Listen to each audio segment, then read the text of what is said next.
doesn't make any difference what manager. I mean, the next door neighbour could be the England manager. Well, I know. I heard he was at Real Madrid. He's had some places, some moves. He's had more moves than the chess player. Maybe I can see him getting a Man United job, maybe eventually. Yeah. Or even the Tottenham one.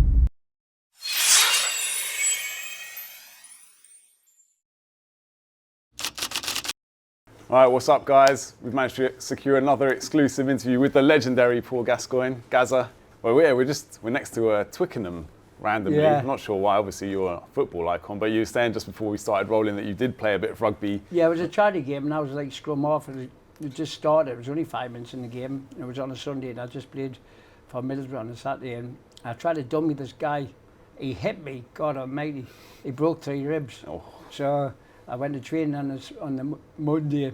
I said to Brian Robson, I don't think I'm training today. I broke my ribs. He went, how do you do that? You didn't do it on Saturday. And I told me he went off it. Yeah. I think he dropped us the next game, but I couldn't play anyway because my ribs were broken. Exactly, yeah. It doesn't get much more painful than 3 broken ribs. No, it was an agony. 6 weeks it took. Yeah. But speaking of Newcastle, obviously, like, finally broken their duck, won a trophy.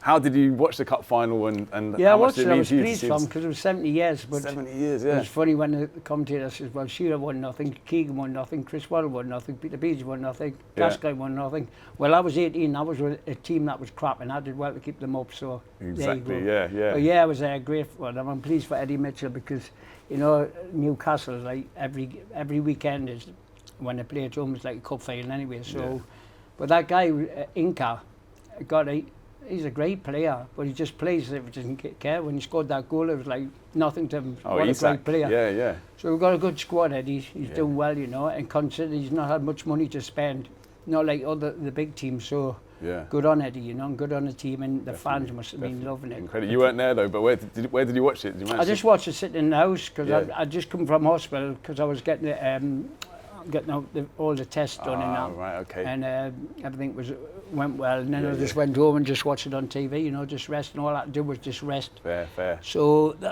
I did rest for a couple of weeks, but I'm good. You're good. Just want to be busy all the time. I'm terrible. I'm a nightmare. That's it. Can't sit still. At the need moment, I've got a problem with OCD and just like hoarding. I'm buying food and chocolates and sweets and toffees for no reason, and then I give it 2 days out of date, bin them, and buy more. Amazing. Yeah. Nuts. Difficult. But yeah, it's all good. What about Lewis Miley? They're saying that, you know, he's the best player to come out of the Newcastle Academy since yourself. Yeah, he's an incredible player. He's such a young kid. Yeah, he's only 18, isn't he? He's only 18, you know, so he's got a great, bright future ahead of him. The thing is, though, with young kids like that, and you've got the likes of Arsenal, Chelsea, Man City, willing to spend millions on players. So, you know, Newcastle have got to make sure they look after them well because there won't be long before big teams will be coming in and offering like millions for them, you know. That's true. And if you know, like I was at Newcastle and I was on 25 quid a week playing against Man United and Liverpool, and then I got offered 1,500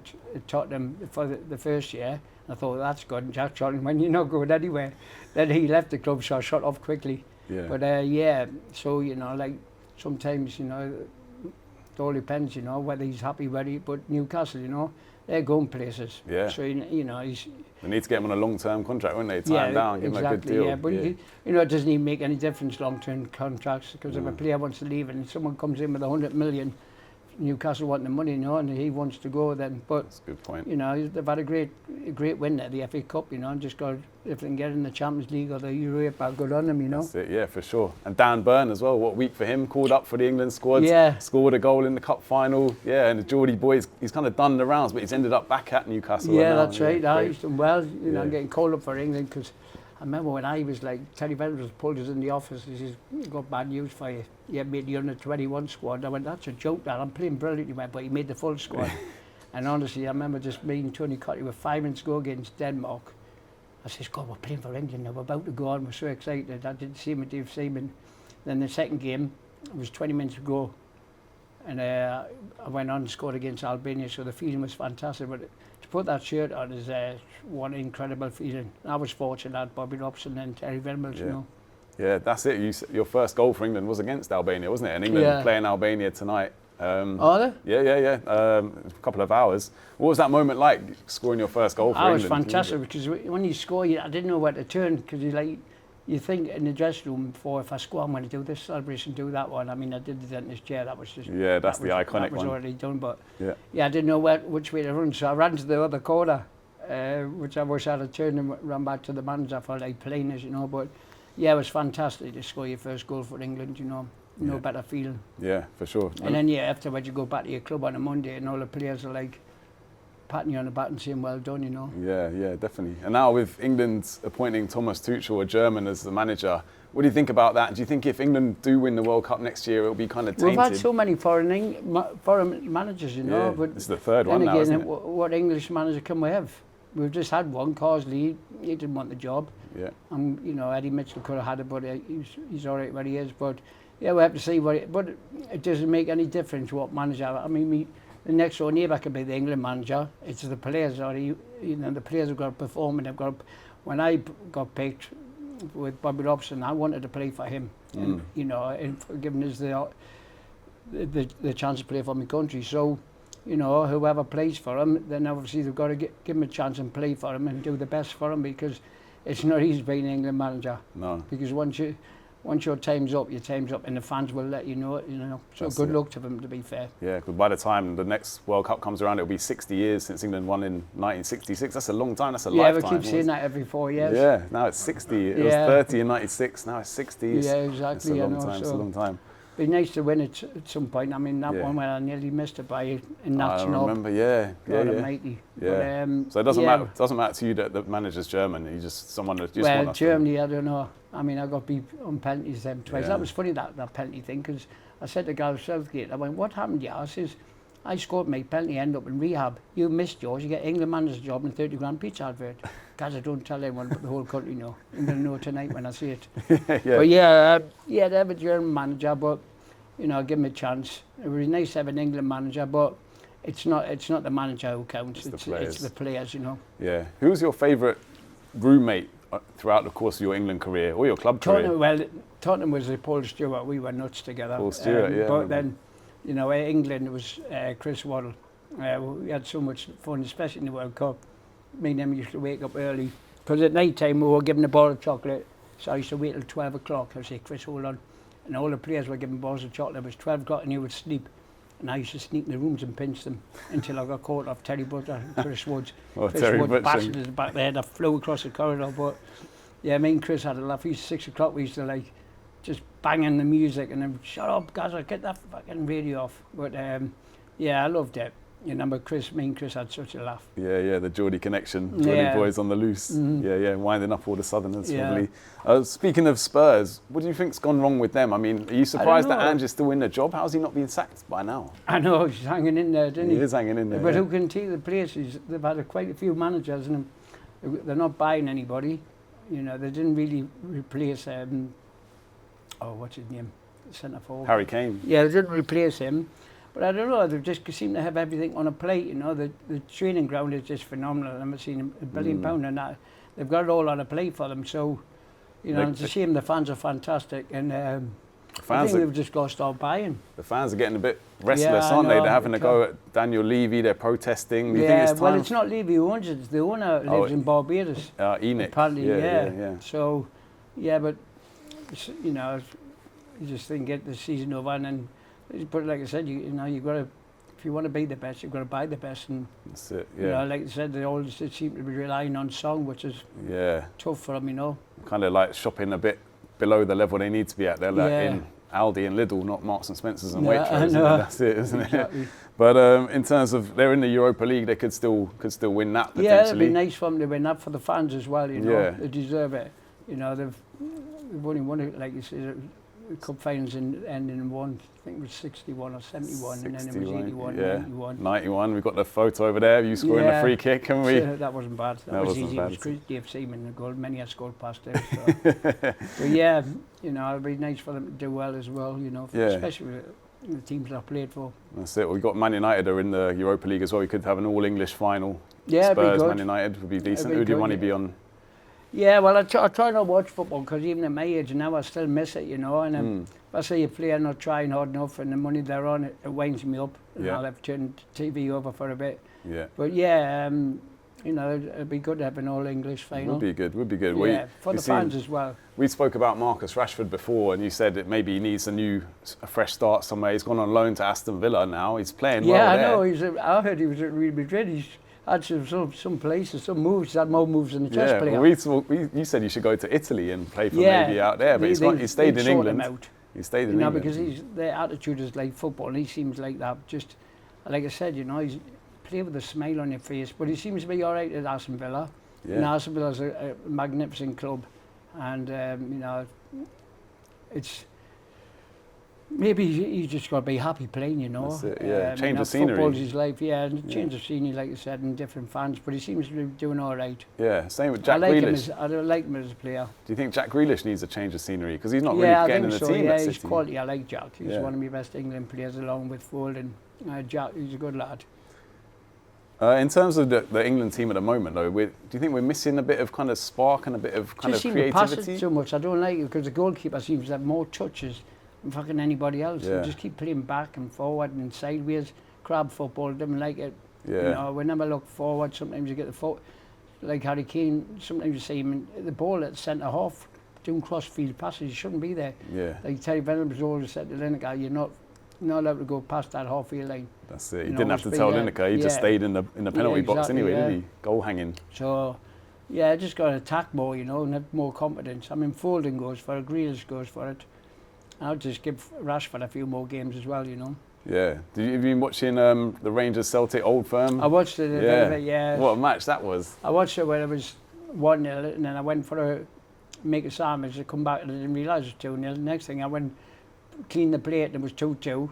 And then I went, it's going to be a draw. And then I looked at the result, it was 3-2. But yeah, them derbies. I played in 11, unbeaten 11, and scored 4. So did you? Yeah, some record that, isn't it? Yeah, I did all right. Yeah, but now they're finally allowing away fans back in because I think for a few years there was no away fans. So the no, atmosphere. Exactly. But now they're back. It was a good win for Rangers, but it's.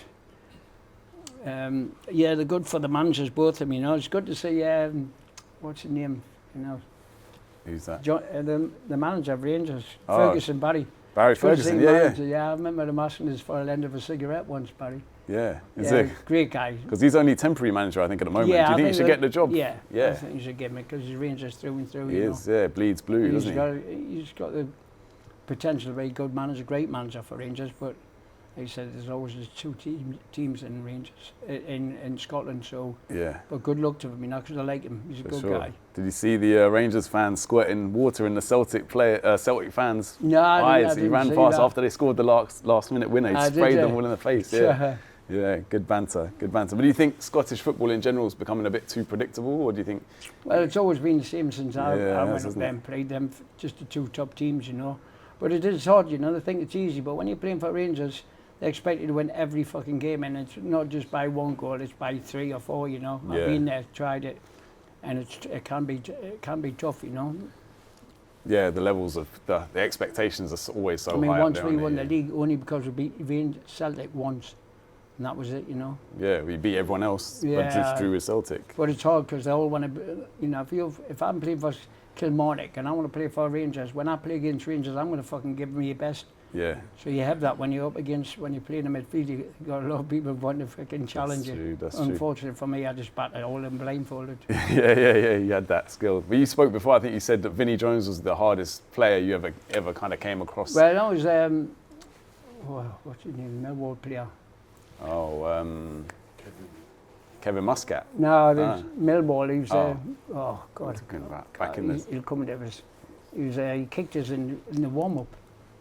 In the warm-up? Yeah, Vinny just grabbed me nuts. He was nuts. He just went, me and you, Gascoigne. But we're good friends now. I mean, who wouldn't be? I mean, I nearly lost my family allowance. I wish I could have. It would save us a couple of million. But yeah, the midfield player, he's got bushy hair.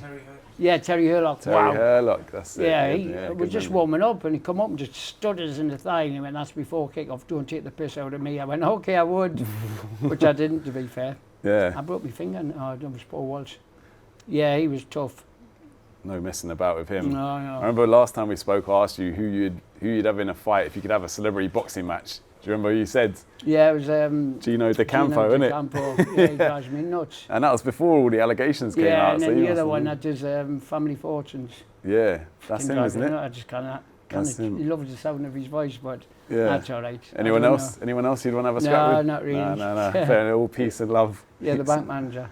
How do you feel about the crazy amount of money being spent on transfers in football these days? It's unbelievable. You know, I remember when I went for 2.2 million, and and then Shearer went for 15 million, and then next thing you know, someone's going for 80 million. So yeah, it's gone above 100 now, isn't it? Now to buy a player for 100 million, you know, so it just shows how much money these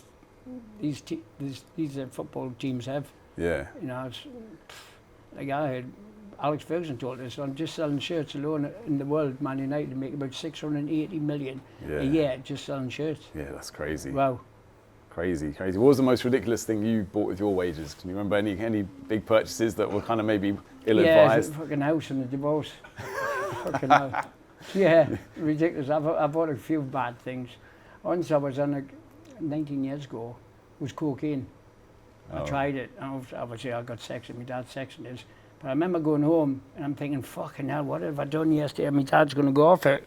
Yeah. So I went to the window and I just put my hand on the window and looked on the garden and I went, oh, fuck. 9 Harley Davidsons. Shit.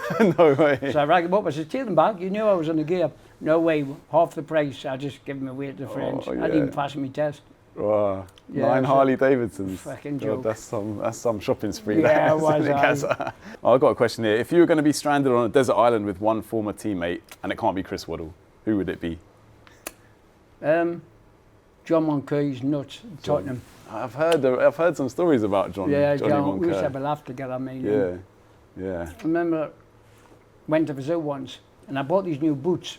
I loved them, not football boots. They were like, what are they called? Not Dr. Martens.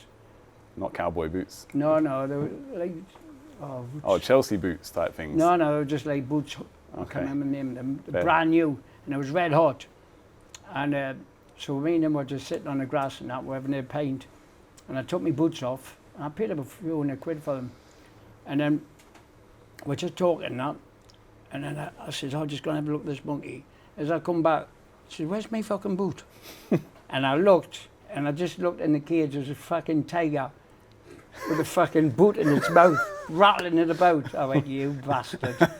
So I just threw the other one in. You just give them the pair. Yeah, fucking. Launch them both in. Fucking unbelievable. That's Cost amazing. a fortune, them boots. Amazing. You and the zoo, you've got a lot of stories about the zoo. Remember the other one? Yeah, I grabbed the ostrich by the neck and fucking... The ostrich, yeah. That was classic. funny. Yeah. Fucking London Zoo, better watch out tonight. Yeah, I know. On the loose. Well, I've been to London Zoo, but I behaved there. Yeah.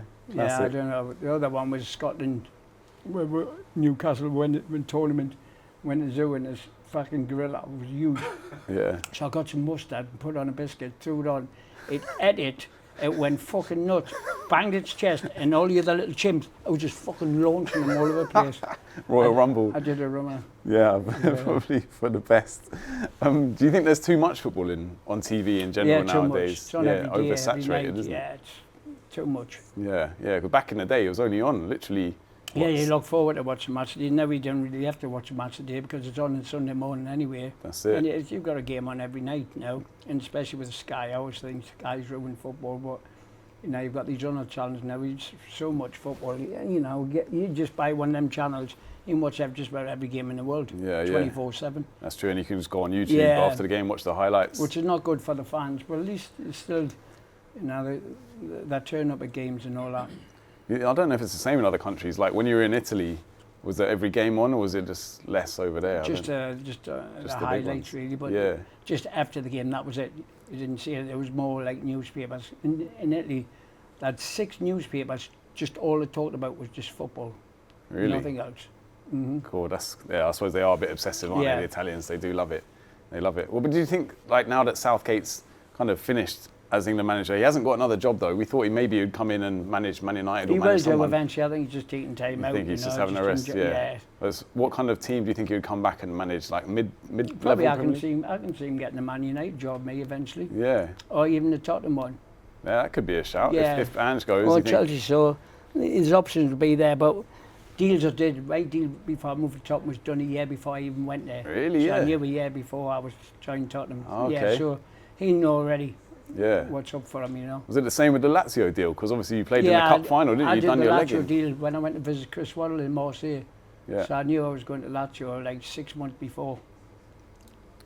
Did you see, sorry, going back to Rangers quickly, did you see them against Galatasaray in the Europa League against Jose Mourinho? They beat them on penalty shootout, didn't they? Who did? Jose Mourinho? No, Rangers Rangers knocked out Galatasaray. Yeah, I didn't see it though. No, I remember when, because the fucking Graham Souness when they played in Galatasaray and they're mad. Oh yeah. He went in the middle of the pitch with a flag and just stuck in the didn't middle. he? Fucking hell, Yeah. goes roll. Fenerbahce, Galatasaray. I mean, I played in big Turkey over there and for England. They were throwing. I was going down and they were saying "fuck you, Gascoigne" and start throwing money at me when I was walking down the tunnel. But yeah, but I didn't see it. Did you ever get a chance to play in Turkey? Would you have been interested? I did. I got studded and the guy kicked us. It went through my shin pad and I needed stitches. Oh, ouch. I ran still back when I got stitched up and ran back on the pitch. But I scored two. I scored against him at home. Yeah. Have you met Jose Mourinho? I presume you must have. No, yeah, once when he was manager of Chelsea against Everton, I went to watch the game and he said, I wish I'd have signed you. I would have loved to be your manager. I was going to say, I can imagine that being, yeah. Yeah, some manager, a great guy, considering what he used to do for, you know, what was he, the translator, and then all of a sudden he achieved so much. He was Bobby Robson's translator, wasn't he, at Barcelona? He achieved so much, great manager. Yeah, brilliant. But he's gone everywhere, hasn't he? Now he's in Turkey. Do you think that's what kind of requires you to be a great manager, like Bobby Robson went out to Barcelona? You got the players, mate. Doesn't matter how fucking good a manager you are. Yeah. Look at Fergie, what he's done with that team, won everything. That's next true. Manager did fuck all, next manager fuck all, next manager fuck all. So rebuilt it. But who wants to follow Fergie? It's just a tough task, isn't it? No one's managed to do it yet at all. Yeah. And I got Ruben Amorim there, but they're still 14th in the league. So yeah, I don't know what they're going to do. They're talking about building a new stadium. Yeah. Do you think Old Trafford they should renovate it or just build a new one? Build a new one. They've got the money. Yeah. Might as well. It's just a change, you know. What's the most epic game you remember playing in? Just at club level, not talking about England now. Just is there like a game where there was goals at both ends? Can you remember any like mad ones like that? Not really. There's been quite a few, to be fair, when I played. I remember it was quarter-finals or something when we were playing Portsmouth in the FA Cup final. I played 15 games of Swats and I went in the dressing room before the game. I went, because I played John Moncur, I went, I fucking done my groin, but I went out and scored 2 goals, so we got through. So I was well happy. But Terry Venables pulled us a week later. He went, I know you played squash, you bastard. Is it? That's what did it? Squash? Yeah. Well, I suppose there's a lot of lunging. So I ended up with a double hernia. Oh. So, God, you really had some serious injuries in your career, didn't you? Yeah, it's all right though. I'm used to it now. Yeah. Tough. 37 or something. You tough Northerners, man. Yeah. You think if players these days are a bit softer, are they going off a little hamstring tweak? Players in your day, they'd just play through it, wouldn't they? Some of them, I hate it when they go down, stay down for a bit, then they jump up and run back. Yeah. Fucking joke. No. They're the players that should get booked. It's true, yeah. And now you get players getting, booked for delaying a restart. You think the refs are just too hypercritical these days? Well, it's the bars, isn't it? They've got, I don't know why we've got referees when everyone goes off the VAR. Yeah. You've got 2 fucking lanes when you go 4th man. No. You got a referee and they go fucking 3 guys in the studio. Yeah. Yeah. It's just like jobs for the boys, just trying to employ as many people as they can. Maybe that's it. What are you up to? You got any trips planned? You going away? No, I just got these venues. I got today, tomorrow, 2 on Sunday, and then I just chill out, do a bit of fly fishing. Then I've got about 3 next month, and I've got about 9 in a row in May. So quite busy. And I've got a book deal, and then maybe documentary and a 6-part drama series about my life. So Katie's been doing well for us. So that I've got a lot to look forward to because I fucking get bored so quick. You won't be bored with that 6-part drama. Yeah. Oh, that'll be. Quite busy now. Just got to just stay good. And when you go fishing, where'd you go? Like local to you, or do you? Shut down Diva Springs, some big fishing there, but I go to Thornbridge. It's like 95 quid. I go for 4 fish, so it's 95 quid. And I thought I'll have a day's fishing, but because I'm fucking class fly fishing, I go 4 in 25 minutes. I went, oh fuck. Oh right. So I thought I'm not paying another fucking thingy. So I shut off back home. Yeah. Got them. So you trade them in as well for smoked trout. So I just love fly fishing. It's the only sport you can do that takes your mind away from everything. That's true. Yeah. Do you ever go out on the ocean and do the? I bought a boat for Katie's sister. I've been out a couple of times. I caught a big, massive skate array once. Okay. Yeah, I just whacked that back in. Right. Love it, love it. What about any of that, what they do, underwater fishing, don't they? Spear fishing. You ever I do did that? it once. Did you? Yeah, I caught a squid. No way. It was on holiday years ago in Greece, Corfu. Yeah, and I Amazing. traded in for a burger. Squid for a Yeah, burger. it's a good deal, to be fair. You Yeah. can't really eat the squid, can you? Yeah. Take £6 it one it time. cost. Yes, you still got it. Still got it. We're glad to see you doing well and Cheers. still out here. This is the 4th time I've had the pleasure to talk to you. So for me, it's an honour.